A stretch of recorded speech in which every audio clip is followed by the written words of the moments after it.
이 시간 레아의 축복이라는 제목으로 함께 말씀을 나누고자 합니다.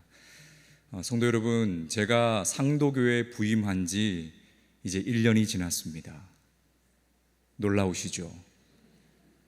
저는 한 4년 정도 된 것 같은데 이제 1년이 언제 되었나 이런 생각이 듭니다.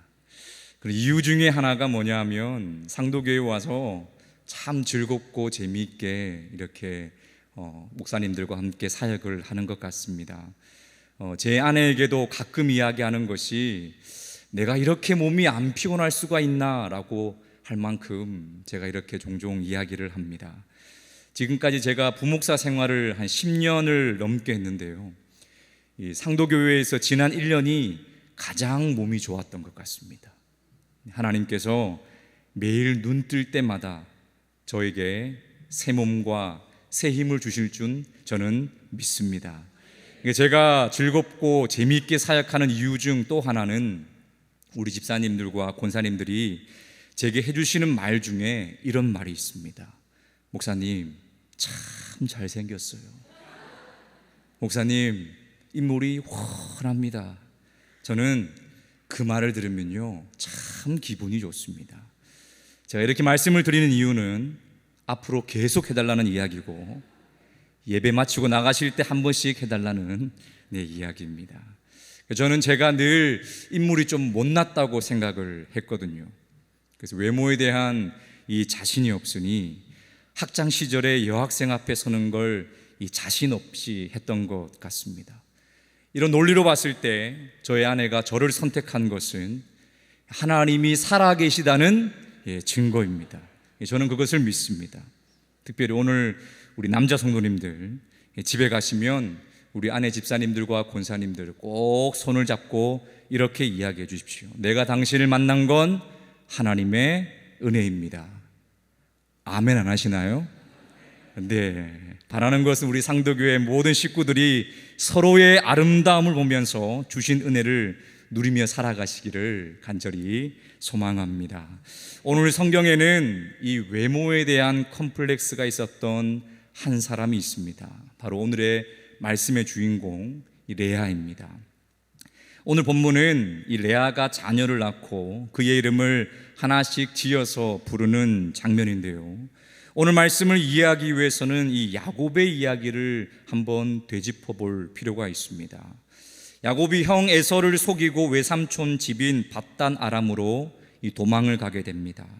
거의 이 떠돌이 신세가 되었던 야곱은 이 삼촌 집에서 한 달 정도 이 머물게 되죠. 그렇게 함께 지내다 보니 삼촌은 이제 야곱에게 일정한 품삯을 주고 이 야곱에게 일을 시키려고 하였습니다. 그런데 이 야곱은 이 다른 제안을 하게 됩니다. 창세기 29장 18절에 이렇게 나와 있습니다. 야곱이 라헬을 더 사랑함으로 대답하되 내가 외삼촌의 작은 딸 라헬을 위하여 외삼촌에게 7년을 섬기리이다. 아멘. 당시 라반에게는 두 딸이 있었는데 언니 레아와 동생 라헬이었습니다. 야곱은 언니 레아가 아니라 동생 라헬을 위해 7년 동안 일하며 그녀를 아내로 맞이하고 싶어 합니다. 이 야곱이 레아가 아닌 라헬을 선택한 이유에 대해서 성경은 다음과 같이 설명합니다. 창세기 29장 17절 말씀에 이렇게 나와 있습니다. 레아는 시력이 약하고 라헬은 곱고 아리따우니. 아멘. 라헬은 곱고 아리따운데 레아는 시력이 약하다라고 나와 있습니다. 여기서 시력이 약하다라는 말은 한마디로 이야기해서 못생겼다라는 이야기입니다. 이 성경의 성경을 연구하는 학자들은 왜 못생겼다라는 말을 시력이 약하다고 하였을까라고 생각했을 때, 이 레아는 눈이 나빠서 미간을 찌푸렸기 때문에 보기에 못생겨 보였다라고 말하기도 하고요, 또는 눈이 작았다라고도 이야기를 합니다. 어쨌든 중요한 것은 이 야곱이 보았을 때 레아는 못생긴 여자였습니다. 결국 레아는 라헬보다 언니였지만 이 외모 때문에 한 남자에게 선택받지 못하는 이 시련을 겪게 됩니다. 그런데 이 레아의 상처는요, 여기에서 끝나지 않습니다.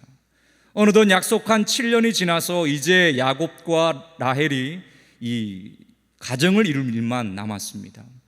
야곱과 라헬에게는 설레이는 시간이었고요, 언니인 레아에게는 굉장히 우울한 시간이었을 겁니다.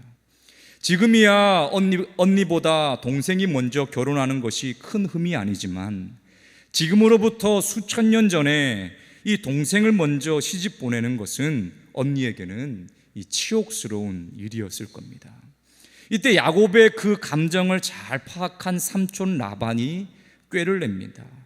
이 야곱을 더 붙잡아두고 싶은 그 마음에 약속한 라헬이 아닌 언니 레아를 방으로 들여다보냅니다. 야곱과 협의를 한 적도 없었고, 레아에게 내가 야곱의 방에 들어가는 이유를 설명을 한 적도 없었습니다. 아버지 라반의 욕심을 채우기 위해 희생된 사람은 레아였습니다. 그때의 상황을 성경은 이렇게 말합니다. 우리 29장 23절을 함께 읽어보겠습니다. 시작.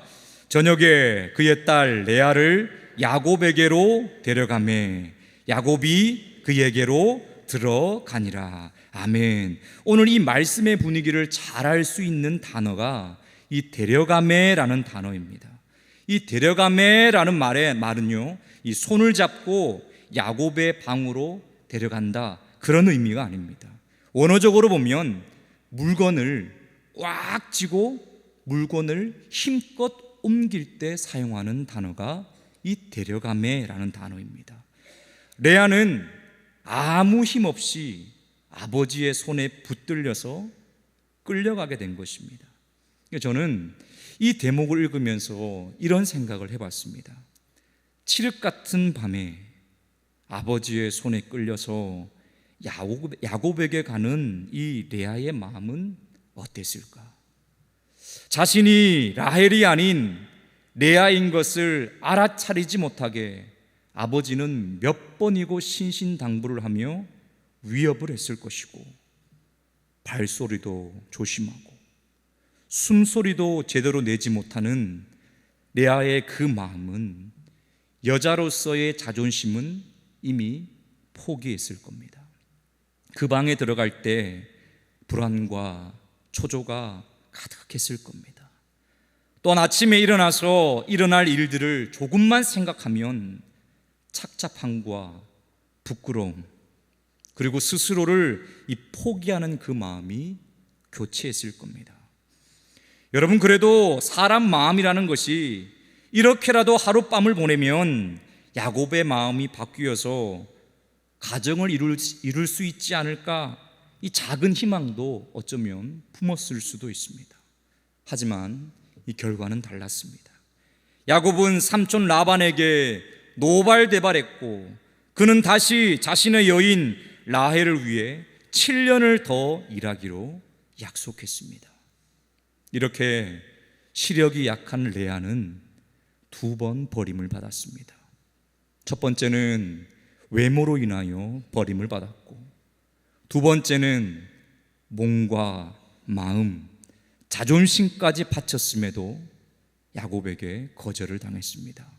그 레아의 마음이 고스란히 담겨 있는 장면이 오늘 본문의 말씀입니다. 제가 오늘 말씀을 쉽게 이해하기 위해서 이 레아가 낳은 4명의 아들들의 이름의 뜻을 이 세번역으로 한번 읽어드리도록 하겠습니다. 르우벤은 이렇게 기록되어 있습니다. 주님께서 나의 고통을 살피시고 나에게 아들을 주셨구나. 이제 남편도 나를 사랑하겠지. 시므온, 내가 남편의 사랑을 받지 못하여 하소연하는 소리를 들으시고 이렇게 또 아들을 주셨구나. 레위, 내가 아들을 셋이나 낳았으니 이제는 남편도 별 수 없이 나에게 단단히 매이겠지. 유다, 이제야말로 내가 주님을 찬양하겠다. 이름을 한번 살펴보십시오. 야곱을 향한 레아의 마음이 그대로 묻어나 있습니다. 레아의 모든 관심은 야곱에게 있었습니다. 그런데 여러분, 레아가 이렇게 남편 바라기가 되었음에도 불구하고 남편은 레아에게 관심을 돌리지 않았습니다. 저는 레아의 삶을 묵상하면서 가정 안에서 이 남편에게 사랑을 받지 못했지만 그래도 자식을 키우고 가정을 일구신 옛 우리 어르신들, 우리 할머니들이 한번 생각이 났습니다. 예전에 제가 사역했던 교회에 할머니 성도님이 계셨습니다. 어릴 적에 뜨거운 물에 몸이 데워서 몸의 절반이 화상을 입었습니다. 그 할머니 집은 굉장히 큰 부자였다고 합니다. 집에 들어가려면 대문을 3번 열고 가야 할 만큼 큰 부자였다고 합니다. 그런데 자신의 그 흉한 모습 때문에 재산을 많이 줘가면서까지 시집이라도 가게 해야 했습니다. 시집 와서는 어떻게 되었을까요? 집 밖으로 거의 나가지 못했습니다. 자신도 자기 모습이 흉하다고 생각을 했고 남편도 꼴 보기 싫다고 나가지 말라고 했고 그래서 집에서 밥하고 잠도 따로 자고 그런 삶을 산 것입니다. 이런 분들의 평생 소원은 아마 남편에게 사랑 듬뿍 받고 보통 사람들처럼 시장도 가고 사람도 만나고 평범한 가정을 꾸리는 그러한 삶이 아니겠습니까? 레아도 그랬습니다. 레아의 소원은 한 가지였습니다. 남편 야곱의 사랑받고 인정받고 살아가는 것, 그게 유일한 바람이었습니다. 하지만 하나님께서는 레아가 원하는 것을 들어주지 않았습니다. 야곱이 마음이 변하여서 라헬보다 레아를 더 사랑했다든지 레아를 아끼게 되었다라는 말은 성경에 찾아볼 수가 없습니다. 오히려 야곱은 마지막까지 라헬을 더 귀하게 여겼습니다. 형 에서를 만나러 가는 그 두려운 상황에서 야곱은 군사 400명을 이끌고 온 에서를 만나러 가는 그 순서를 어떻게 만드는지 성경을 한번 보십시오. 창세기 33장 2절 말씀에 이렇게 나와 있습니다. 여종들과 그들의 자식들은 앞에 두고 레아와 그의 자식들은 다음에 두고 라헬과 요셉은 뒤에 두고 가장 먼저 종과 그의 아들, 그리고 그 뒤에는 레아와 그의 아들, 그리고 마지막으로 라헬과 그의 아들이었습니다. 그만큼 야곱은요 늘 라헬을 아끼고 사랑하는 사람이었습니다. 야곱에게 레아는 없었습니다.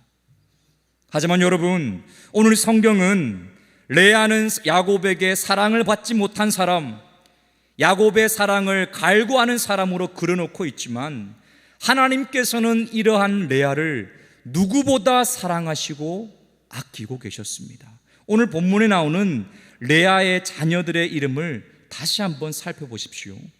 르우벤을 낳을 때는 여호와께서 나의 괴로움을 돌보셨다.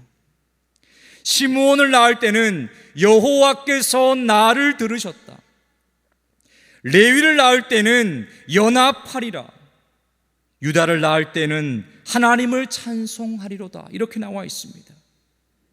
하나님은 레아의 괴로움을 돌보셨고 하나님은 레아의 가슴 아리를 들으셨고 레아와 함께 하기를 원하셨습니다. 자녀라는 귀한 열매를 통해 하나님께서 레아에게 말씀하신 겁니다. 레아야, 슬퍼하지 말아라. 내가 너와 함께 있다. 내가 너의 마음을 안다. 이제 내가 너와 함께 하겠다. 그것이 내 마음이다.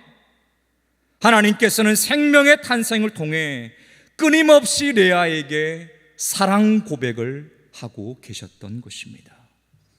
하지만 레아는 하나님의 그 소리를 듣지 못했습니다. 하나님께서 조용히 다가오셔서 위로하시고 마음을 어루만져 주시고 힘을 주심에도 레아는 거기에 주목하지 못했습니다. 레아는 온통 야곱에 대한 갈망뿐이었습니다. 그 갈망으로 하나님의 은혜를 보지도 못하고 깨닫지도 못했던 것입니다.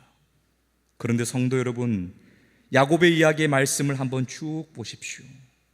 하나님의 그 위로하심과 하나님의 그 은혜를 깨닫지 못하는 레아는 하나님께서 주시는 그 은혜로 마음을 채우지 못하니 야곱에 대한 순수하고 애절한 감정이 이제 동생 라헬에 대한 시기와 질투로 바뀌게 됩니다. 라헬이 아이를 낳을 수 없었기에 그의 시녀 빌하를 통해 자녀를 얻고자 하였을 때, 레아는 이미 자녀가 4명이 있었음에도 불구하고 자신의 시녀 실바를 이용해서 자식 경쟁에서 이기려고 합니다. 레아의 갈망과 경쟁함은 여기에 그치지 않습니다. 창세기 30장 14절 말씀에 이런 말씀이 있습니다. 밀 거둘 때 르우벤이 나가서 들에서 합한 채를 얻어 그의 어머니 레아에게 드렸더니 라헬이 레아에게 이르되 언니의 아들의 합한 채를 청구하노라. 아멘. 여기서 합한 채가 뭐냐고 하면 당시 고대 근동에 사용되었던 이 정력제입니다. 이미 레아는 유다까지 낳고 출산을 멈추었습니다. 그럼에도 불구하고 레아는 이 정력제를 복용하면서까지 자식을 더 낳아서 라헬을 짓밟으려고 했던 것입니다.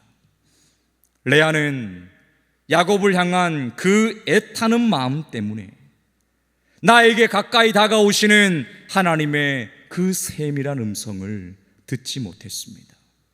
남편에 대한 갈망이 너무 컸던 나머지 하나님의 함께하심의 은혜, 삶 가운데 끊임없이 말씀하시는 하나님의 그 음성을 듣지 못했던 것입니다. 그것이 곧 갈망을 넘어 질투와 시기라는 죄의 씨앗이 되었고, 합한 채를 이용해서 하나님의 주권을 넘어 자신의 생명을 좌지우지하려고 하였던 것입니다. 성도 여러분, 우리 인간이라는 존재가 그렇습니다. 무엇인가 갈망하고 간절히 원하게 되면 시야가 점점 좁아지게 되고 아무것도 눈에 들어오지 않고 들리지가 않습니다. 그것이 반복되다 보면 죄의 씨앗이 되고 하나님을 인정하지 않으며 하나님의 영광을 가리게 합니다. 우리 성도님들은 아마 신기루라는 말을 들어보셨을 겁니다. 이 다큐멘터리를 보신 분들은 아시겠지만 이 사막에 가면 신기루라는 것이 생깁니다. 이 불안정한 대기층에 빛이 굴절되면서 물이 없는데 물이 있는 것처럼 보이는 현상입니다. 생각해 보십시오. 갈증이 나지 않는 사람은 신기루를 쫓아가지 않습니다. 딱 보면 저거 신기루야 이렇게 판단이 됩니다. 그런데요, 물을 간절히 찾는 사람은 어떨까요? 그곳까지 가다가 죽는 줄도 모르고 신기루를 붙잡기 위해 달려갑니다. 우리의 삶도 마찬가지입니다. 우리 주변에는 우리의 판단을 흐리게 하고 유혹하고 마치 이것만 잘 되면 내 인생이 바뀔 것처럼 이야기하는 많은 일들이 있습니다. 주의하십시오. 어쩌면 우리의 갈망 때문에 생기는 신기루일 수 있습니다. 레아가 하나님께 집중하지 않고 하나님을 바라보지 않으니 야곱의 사랑이라는 신기루와 같은 것을 쫓아서 그 영혼이 병들었던 것처럼 우리 또한 우리의 영혼이 병들 수 있습니다. 이제 우리는 레아와 같은 실수를 범해서는 안 됩니다. 혹시 지금 우리 성도님들의 삶에서 간절히 원하는 것이 무엇입니까? 갈망하고 있는 것이 있습니까? 하나님께서 이미 내게 응답하셨고 이미 내게 말씀하심에도 불구하고 나의 욕심이 나의 눈과 귀를 닫아 보이지 않고 들리지 않을 수 있습니다. 우리는 원하고 갈망하는 그 마음을 잠시 멈추고 하나님이 나에게 들려주시는 세밀한 소리에 집중해야 됩니다. 그러면 볼 수 있고 들을 수 있습니다. 우리가 잘 알고 있는 선지자 엘리야를 생각해 보십시오. 아합과 이세벨이 엘리야를 죽이고자 했습니다. 엘리야가 그들의 칼을 피해서 도망다니다가 지쳐 쉰 곳은 로뎀 나무였습니다. 하나님의 이름을 위해 도망다니는 엘리야에게 파라다이스를 준비해 주신 것이 아니라 광야에서 흔하고 볼품없는 나무, 로뎀 나무 한 그루였습니다. 그리고 엘리야가 먹은 것은 구운 떡과 물 한 모금이었습니다.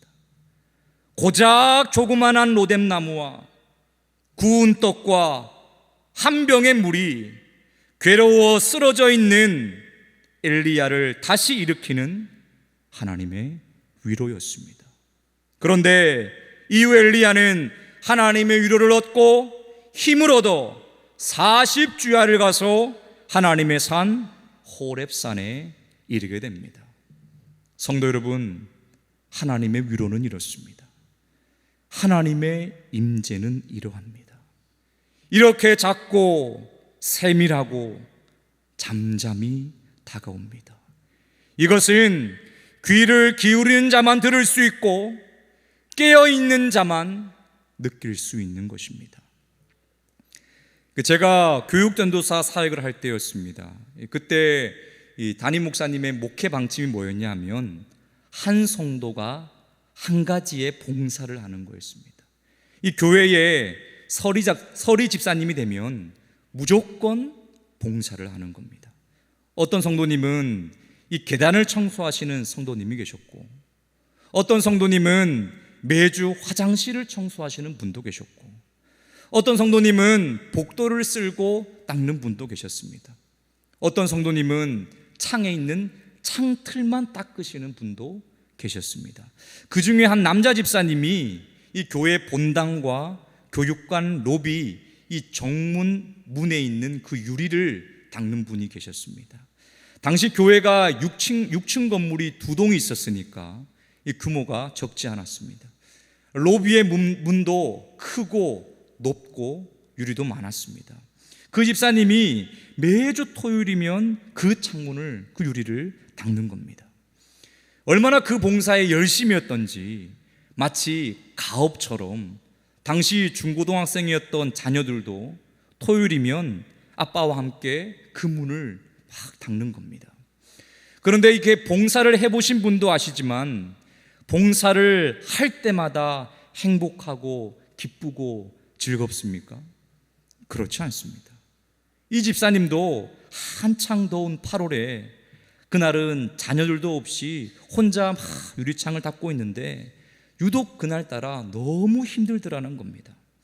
그리고 날씨가 너무 더우니까 온몸이 땀에 범벅이 되어서 집사님의 마음에 이것도 힘들어서 이제 못하겠다, 올해까지만 하고 그만해야 되겠다, 그런 마음이 들었다고 합니다. 그래도 책임감이 있으니까 하루만 채우자라는 마음으로 꾸역꾸역 하고 있는데 길을 지나가는 한 청년이 가까이 오더니 음료수를 하나 주면서 정말 수고하십니다 라고 하면서 그냥 가더라는 겁니다. 누구냐고 물을 겨를도 없고 교회에서는 본 적도 없는 낯선 청년 같은데 그 음료수를 마시고 잠시 숨을 돌렸다고 합니다.